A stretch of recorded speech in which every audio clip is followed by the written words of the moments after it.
Well, veteran comedian Ali Baba is our guest on the newspaper segment. Good morning to you, Ali Baba. Good morning. Good morning. Good to see you, Ali Baba. It's interesting, and of course, it's such an honor to have the respected comedian and media entrepreneur join us on the very first episode of TVC Breakfast on a weekend. Let me ask you this before we go into the papers. Do you still belong to the generation of Nigerians who still go for hard copy newspaper on a daily basis?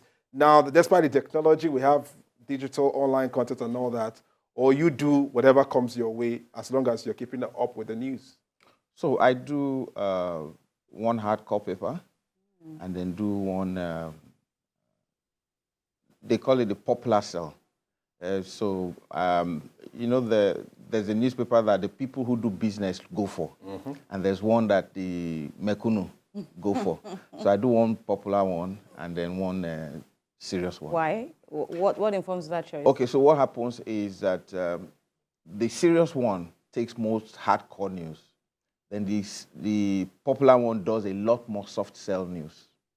Okay. I just don't want to mention their names. No, yes. I thought it was something maybe about street credibility. No. So, there are certain stories that you won't find in those hardcore newspapers. Okay. All right. You won't see it on the headlines, but you can see it in the other one. Right. Yeah. Okay. All right. All right. I mean, so you do both ways. Yeah, I do. Yes. Hard copy and they're online. Online is better because most of the times when you go to like a site, they filter the news for you. So you just see what you need to see. And well, everyone is going online now, after all. Everyone. Papers and even, the other, media outlets. Everyone. Are also TV stations, radio stations, everyone is going online. So it's a trend we almost follow. Yeah. All right, Kemi, let's go into the papers. We've got 11 papers to review this Saturday morning. And, of course, we've got Ali Baba to make justice of it. But let's run through the papers. We have Saturday Independent, Saturday Punch. We've got Salient Times as well. We've got the Saturday Times, the Guardian, the Nation as well on the news paper review segment. Which papers have you got on? There's the Nation here, the Guardian. We'll also be looking at the Guardian. You mentioned and of course, Saturday we have leadership Times. Newspapers as well. Absolutely. So let's start from the Saturday Independent, of course, with the headline, the new trend in spas. I think it's just going for a refreshing story there, away from all the noise and the drama. Very interesting. Happy ending, the new trend in spas. And there's a rider massage beneficiary when done right. That's according to the physiotherapist. Clients sometimes rape assaulters, and that's from the massage therapist. And personnel run risk of sexual infections.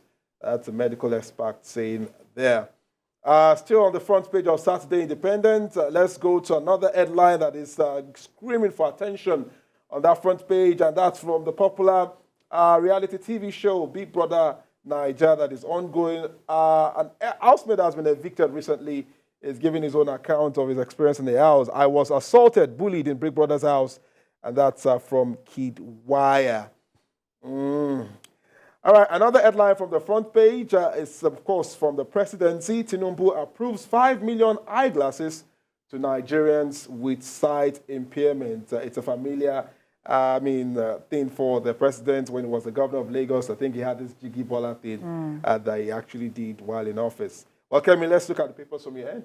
All right. Before we even go there, I actually wanted to get, Ali Baba's take. This paper that, Emmanuel just read out, which stands out for you? Could it be the issue of spas and the threat to the lives of the personnel? As we see, they talk about massage beneficial when done right. Okay, that's interesting. But then they say clients sometimes rape or assault us, and personnel run risk of sexual infections. What do you make of this twist? Or does that catch your fancy, by the way? I think the growth of that industry has been because of one, physical laziness of a lot of people. People who ordinarily would have loved to go work out and get fit prefer to go get a massage to be fit. So it's beginning to grow, because if you are working out and jogging and doing all of that, a spa really doesn't cut it. But if you are lazy, you want to quickly go in there, get in a sauna and burn some fats, or your body is feeling so weak, instead of workout, you go get a massage. So, but the issue now is not about the benefit to the people. Right. It is the risk that the people who take part in it are running. And some of these people are, because there are no cameras in the place where you get the massage. So it's possible, you know, if there are no cameras, so you can't monitor what the person is doing. You don't do a massage. I do massage. When you go to the spa, do you decide who the physiotherapist or the massage therapist that would... Okay, so there are two attend ways. to you? If you want a sensuous massage, you want a softer hand.